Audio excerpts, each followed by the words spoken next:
Market महारथी में आज हमारे साथ विनय शर्मा जुड़ रहे हैं ईटी नाउ स्वदेश पे, निपॉन एसेट मैनेजमेंट के फंड मैनेजर और फाइनेंशियल स्पेस में बहुत ही पारंगत नाम। इसीलिए हमारे पास जब भी संदेह होता है, क्वेश्चन होते हैं फाइनेंशियल में क्या करना चाहिए वगैरह वगैरह, तो सीधे विनय बाबू को हम अपने शो पे आमंत्रित कर लेते हैं। विनय जी, गुड मॉर्निंग, बहुत बहुत शुक्रिया बात करने के लिए। तो सबसे पहले मैं आपसे बातचीत करना चाहूँगा इस स्पेस के बारे में। 6 महीने से कोई जिक्र ही नहीं हो रहा था, वो है पीएसयू बैंक्स। अच्छे नंबर्स के बाद भी पीएसयू बैंक्स में एक टॉपिंग आउट पैटर्न दिख रहा था, जो चार्टिस्ट बोलते हैं। इनफैक्ट एसबीआई बढ़िया धमाकेदार नंबर्स के बाद ही 580 लेवल्स क्रॉस नहीं करता था। बीओबी 200 वाला नीचे आ गया था, सीयूबी ने तो ग्रोथ काट दी थी। लेकिन अभी लास्ट 1-1.5 महीने से जिस हिसाब से कमेंट्री आ रही है, फाइनेंस मिनिस्टर ने भी नए फाइनेंशियल टारगेट्स दिए हैं पीएसयू बैंक चीफ्स को कल की एक मीटिंग में। एक सेंस ये आ रहा है कि एक अच्छे रनअप के बाद जो कंसोलिडेशन आया पीएसयू बैंक्स में, उन्होंने वापस हेल्दी बना दिया है। यहां से आपको पीएसयू बैंक्स, क्योंकि आज हम पूरी बातचीत अपनी फाइनेंशियल्स पे रखेंगे अलग अलग हिस्सों के बारे में, पहले पीएसयू बैंक्स पे वैल्यूएशन और रिस्क रिवॉर्ड पे राय दें। इन लेवल से दो क्वार्टर का कंसोलिडेशन हो चुका है। अजय, जहां तक वैल्यूएशन का सवाल है, पीएसयू बैंक आई थिंक अपने लॉन्ग टर्म एवरेजेस के पास आ चुके हैं।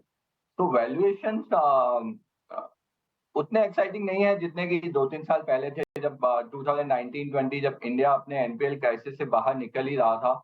ऑब्वियसली उस वक्त पीएसयू बैंक काफी चीप थे, और सो आई थिंक इन्वेस्टर्स को अपना रिटर्न एक्सपेक्टेशंस थोड़ा थोड़ा थोड़ा कम करना होगा। एंड जहां तक फंडामेंटल्स की बात है, हमें लगता है कि हम we are in the middle of a good credit cycle.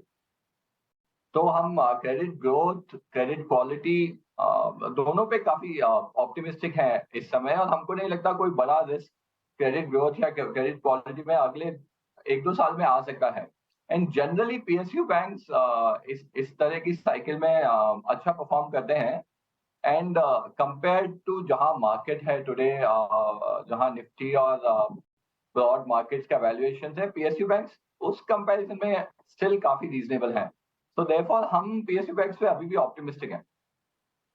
और क्रेडिट ग्रोथ पे जो आने वाले क्वार्टर्स में दिखाई देती है, उस पर क्या व्यू आ रहा है? क्योंकि एक व्यू ये कि ओवरऑल जीडीपी ग्रोथ भी एक अच्छे बेस से बढ़िया रिबाउंड देके इस फाइनेंशियल ईयर में थोड़ी सी मॉडरेट करके, अब क्योंकि बेस बढ़ चुका है, तो अगर ऐसा है तो क्रेडिट ग्रोथ भी जो हमने 15-17% तक कुछ फोर्टनाइट्स में देखी, महीने का डेटा आता है, सॉरी फोर्टनाइट का डेटा जो आता है, अब ये व्यू आ रहा है कि अब थोड़ा मॉडरेट करेगी यहाँ से।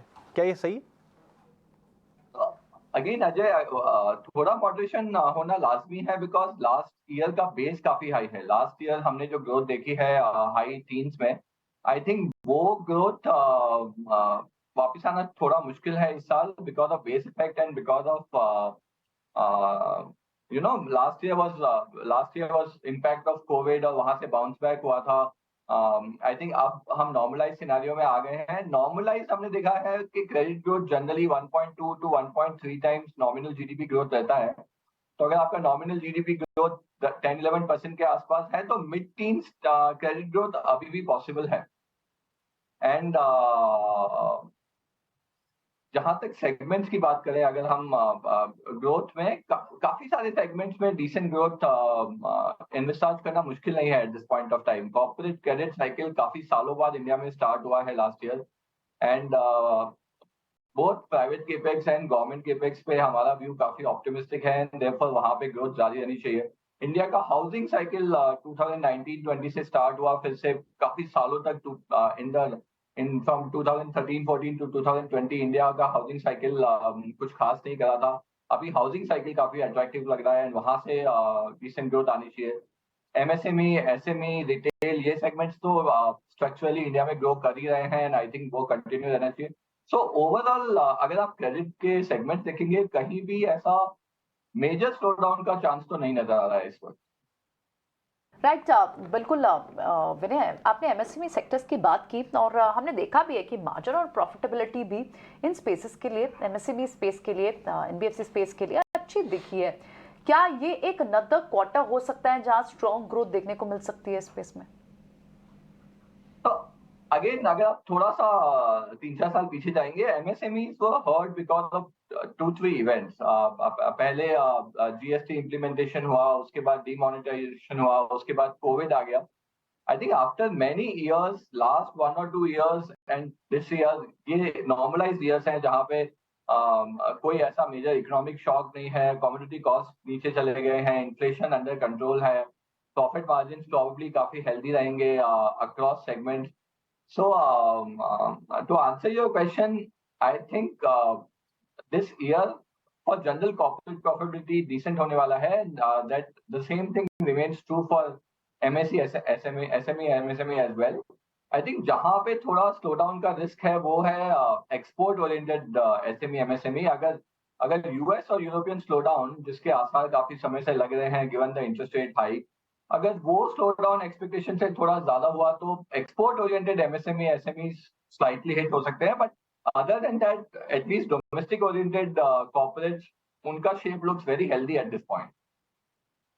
सेक्टर बैंक MSMEs पर तो फोकस है, लेकिन Vinay good morning, small finance bank की अगर बात करें, बैंकिंग के पूरे स्ट्रक्चर में स्मॉल फाइनेंस बैंक भले एक छोटा सा हिस्सा है मार्केट शेयर और डिपॉजिट्स के फ्रंट पर, लेकिन डिपॉजिट मोबिलाइजेशन में जो आउटरीच देखने को मिली है इसने SFB यानी कि स्मॉल फाइनेंस बैंक को काफ़ी हद तक हेल्प की है। आपको क्या लगता है स्मॉल फाइनेंस बैंक की परफॉर्मेंस भी इन दी क्वार्टर आने वाले नतीजों में मजबूत रहेगी? तो अगर आप स्मॉल फाइनेंस बैंक देखेंगे, small finance bank actually NBFC का नेक्स्ट अपग्रेडेड वर्जन है in terms of business model, right. And उनके सेगमेंट्स काफी निश हैं, वो bottom of the pyramid segment को सर्व करते हैं, वो प्रोफेशनल्स को सर्व करते हैं, वो काफी सेगमेंट्स को सर्व करते हैं जहाँ बैंकिंग एक्चुअली सर्व नहीं करता था। सो इन टर्म्स ऑफ पेनिट्रेशन उनके पास काफी लंबा रनवे है।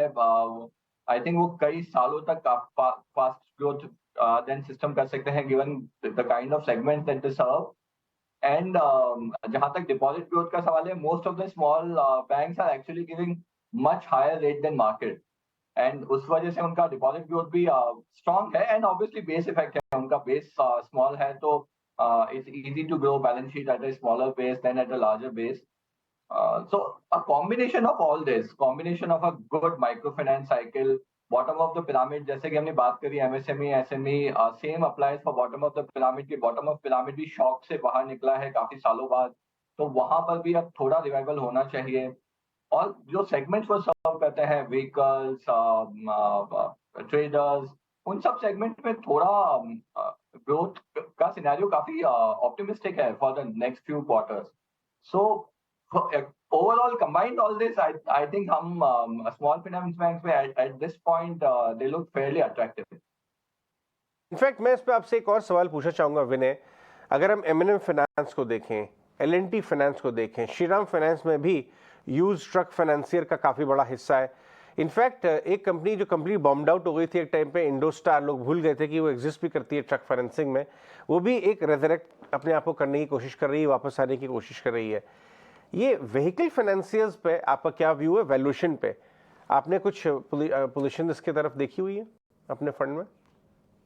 तो अजय, अगेन एक आंसर करना इस क्वेश्चन का काफी डिफिकल्ट है, क्योंकि व्हीकल फाइनेंस की वैल्यूएशन अभी काफी उसमें काफी ज्यादा वैरायटी है। कुछ व्हीकल फाइनेंस है जो 3 to 4 times price to book है, जबकि कुछ व्हीकल फाइनेंस है जो अभी भी close to book value available है मार्केट में।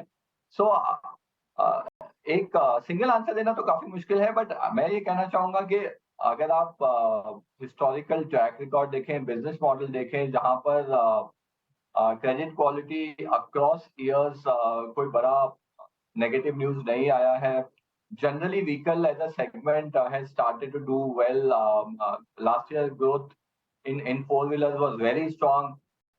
इस साल काफी उम्मीद है कि 2 व्हीलर सेगमेंट भी रिवाइव करेगा, एंड 2 व्हीलर पे हम काफी ऑप्टिमिस्टिक हैं ग्रोथ को लेकर। तो generally across the board vehicle segment growth और क्रेडिट क्वालिटी के टर्म्स में डिसेंट लग रहा है। एंड आपने यूज व्हीकल की बात करी, use vehicle as a segment India में इतना स्मॉल है, वहां तो मतलब एज आई सेड काफी सालों तक स्ट्रॉन्ग ग्रोथ हो सकती है, because generally used vehicle as a segment can be as big as new vehicles from a market potential point of view. Therefore, vehicle finance as a segment looks attractive. However, from a stock perspective, आपको company specific, sector specific देखना पड़ेगा, because कुछ companies है जिनके business model काफी strong है, कुछ companies है जिनके बिजनेस मॉडल उतने स्ट्रांग नहीं है हिस्टोरिकली, एंड वैल्यूएशंस काफी डिफरेंट है। एज आई सेड, कुछ कंपनीज है जो 3 to 4 टाइम्स बुक पे ट्रेड कर रही है, जबकि कुछ कंपनीज है जो लेस देन बुक वैल्यू है। सो काफी डिस्क्रिपेंसी है इस पूरे सेगमेंट में। विनय, ये अगला डिस्कशन